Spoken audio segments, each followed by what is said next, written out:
So the story you will find in Righting My Wrongs is a story of redemption.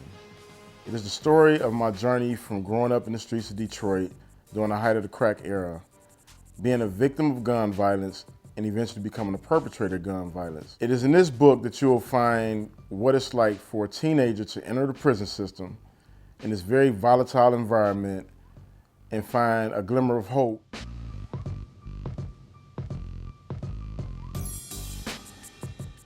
I realized that I had to dig into some spaces that aren't always comfortable. It was very painful at times, it was very enlightening at times to go back and revisit, being abused as a child, being shot as a teenager, and dealing with all the trauma and the pain and suffering that came with that. But it was also very difficult to deal with my own decision making that landed me in prison. And it's for that reason that I really felt it was important for me to write this book.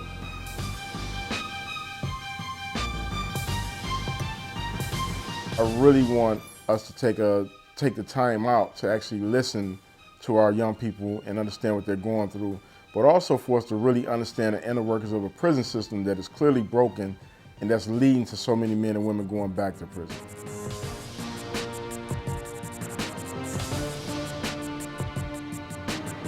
So I think we live in a time where systematic change can and will take place. President Obama has been very courageous by actually going inside of prison to see what's really happening. I think that's a big first step.